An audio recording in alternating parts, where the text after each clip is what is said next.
Salam sejahtera tuan-tuan dan puan-puan yang dihormati dan dikasihi sekalian. SPRM akan panggil Muhyiddin. SPRM dilapor akan memanggil Presiden Bersatu Muhyiddin Yassin berhubung siasatan terhadap kedudukan kewangan parti itu. Menurut laporan News Straits Times, pengurus CPN yang juga bekas Perdana Menteri itu akan dipanggil dalam masa terdekat. Muhyiddin akan dipanggil bagi dirakam kenyataan mengenai dakwaan 300 juta yang diterima parti terbabit sebagai dana politik daripada kontraktor yang dianugerahkan projek ketika pentadbirannya. Menurutnya, beberapa pemimpin parti Bersatu juga akan dipanggil untuk memberi keterangan termasuk bendahari parti itu. Sumber berkenaan turut mengesahkan SPRM telah membekukan 2 akaun milik Bersatu yang berbaki 40 juta. Hasil pemeriksaan menunjukkan semua penyumbang kepada parti terbabit adalah kontraktor yang menerima kontrak kerajaan ketika pentadbiran Muhyiddin.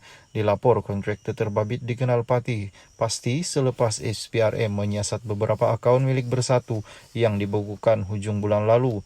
Bersatu sebelum ini dilaporkan menerima sehingga 300 juta daripada kontraktor berkenaan sebagai dana politik susulan persetujuan dibuat dengan beberapa pemimpin parti.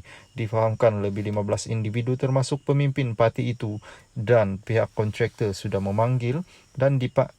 sudah dipanggil SPRM untuk dirakam kenyataan. Sebelum itu, Ahli Majlis Pimpinan Tertinggi Bersatu, Dr. Muhammad Faiz Naaman, berkata SPRM sudah membekukan beberapa akaun milik parti itu. Katanya pembekuan akaun itu ada berkaitan dengan siasatan SPRM terhadap dana kerajaan berjumlah 92.5 bilion yang didakwa diseleweng oleh kerajaan PN ketika melaksanakan pelbagai projek rangsangan ketika pandemik COVID-19.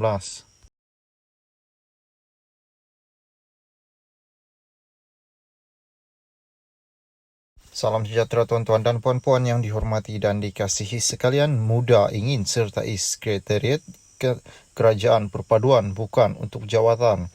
Presiden Muda Syed Saddiq Syed Abdul Rahman berkata partinya ingin menyertai Sekretariat Kerajaan Perpaduan bukan atas faktor untuk mendapatkan jawatan, tetapi untuk menumpukan isu semasa yang penting. Keutamaan bagi parti muda bukan soal jawatan pangkat, tetapi lebih kepada isu semasa dan politik yang penting. Jika dilihat politik yang sudut yang sempit, katanya kepada pemberita di Polobi Parlimen, menurutnya pihaknya ingin membangkitkan isu yang memperjuangkan isu belia dan nasib yang dihadapi oleh golongan B40. Bagaimanapun ahli Parlimen Muar itu berkata dia akan tetap memberikan sokongan yang padu terhadap kerajaan demi kestabilan politik negara dan rakyat. Berkenaan isu muda dan PH, saya akan berusaha secara baik dan kita nak pastikan kita nak bagi sokongan kepada kerajaan supaya pun rakyat dapat manfaat politik yang stabil. Katanya dengan adanya kestabilan akan ada kemakmuran. Kalau ada salah faham, kita akan bincang secara dalam, katanya. Pada 8 Februari, Setiausaha Agung Muda Amir Abdul Hadi berkata, parti itu tidak menerima sebarang jemputan termasuk menerusi surat mesej atau email bagi menghadiri mesyuarat pertama Sekretariat Kerajaan Perpaduan sehari sebelum itu.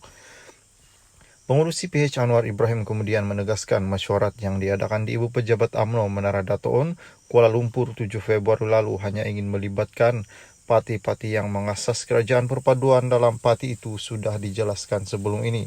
Anwar juga mengumumkan bahawa parti dalam kerajaan telah memberikan komitmen mereka untuk bekerjasama dalam pilihan raya negeri di 6 negeri yang akan datang. Selain muda, Parti Keharmonian Sosial Demokratik KDN yang berpangkalan di Sabah juga tidak diwakili pada mesyuarat tersebut. Ini menyebabkan Presiden PBM Larry Seng mencadangkan parti-parti kecil dan menyorong kerajaan perpaduan membincangkan kemungkinan kerjasama sebagai satu blok.